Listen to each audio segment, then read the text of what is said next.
it's very early right now. We think certainly this will pave the way for responsible and legalized sports betting around the country, and particularly here in Oklahoma. But for us to go forward with it, first, the state has to pass legislatively. They have to change the law, and our compacts will have to be amended. And then most of us, sports betting is something that we wouldn't probably do on our own. We would partner up with there are large national, international companies that do the sports betting.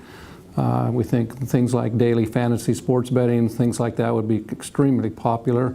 And just straight up betting would be also, but we're probably a long ways away at this point. It is. There are a lot of people that, people go to Las Vegas primarily for other types of gaming, but if the Final Four's on or, something like that, they'll stop at a sports book and place a bet. And there are other people, that's all they will bet is sports betting, and that's why there's so much illegal sports betting now, because people do like to bet. And you look at any newspaper, you can read what the point spread is on any game around the country, and there's an awful lot of illegal, untaxed, unregulated sports betting that's occurring around the country. Most casino gaming is, it's a mathematics, and it's probabilities. And with sports betting, you don't really know that. You do have people that are really smart people that they set the sports lines and the betting lines, and they know what players are hurt and what players aren't and things like that, and they try to even that up.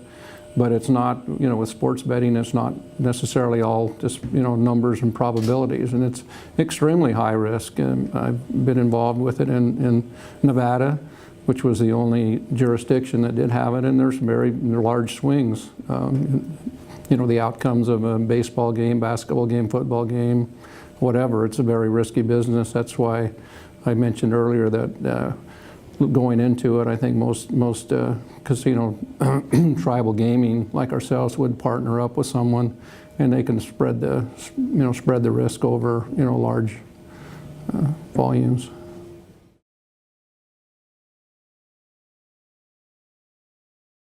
And it would depend on what they do allow us to do. I think it will be not the major part of our betting. It will help. It'll make money for the state for education, and money for the tribes. But gambling here in Oklahoma is primarily the electronic gaming machines, secondarily the card games.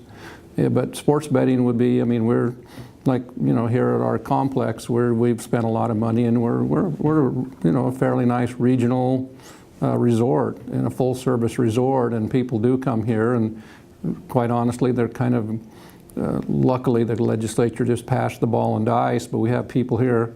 We've literally had people from all 50 states in the country stay overnight in our hotel here in the first year of operation, and a lot of them were very disappointed when they went to a crap game and they didn't have a set of pair of dice to roll, or you go to a roulette game and there's not a wheel with the ball or the P that drops.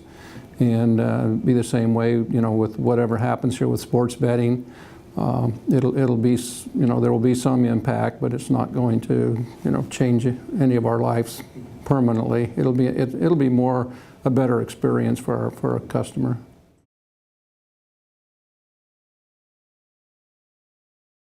Well, I think what the legislature's out for the year now. I think, if not, they're really close to it. So it would come up. I can't imagine they're going to have a special session just for this, but it'll come up in the next session.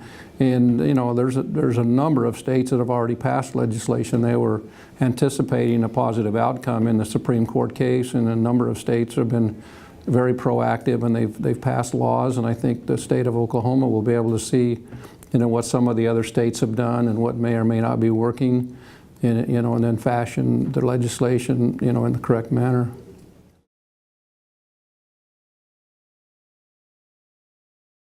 No, we didn't, but if it's legalized, we'll find a place. We have a sports bar, and there are some casinos that have put in a counter for Paramount Mutual, off-track betting for horse racing, and so it doesn't take up a big space.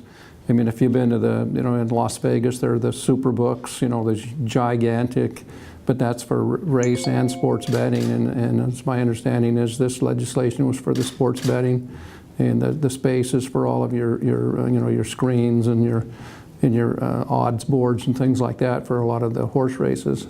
But we'll find a place. No, we did not anticipate this, when River Spirit Casino was designed 2 or 3 years ago. But when it's passed, we'll certainly find a place.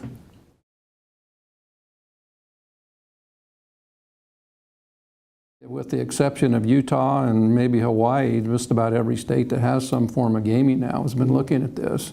And the daily fantasy sports betting is just taking off like wildfire. I think that's where most people are probably looking at it from that standpoint.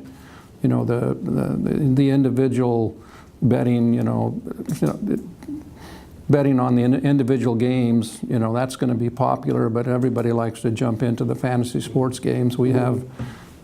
There's so many leagues around. I mean, we have a lot of people that come here to our casino for their drafts. In fact, last time I was in this room not too long ago, there was a draft going on for one of the fantasy sports leagues.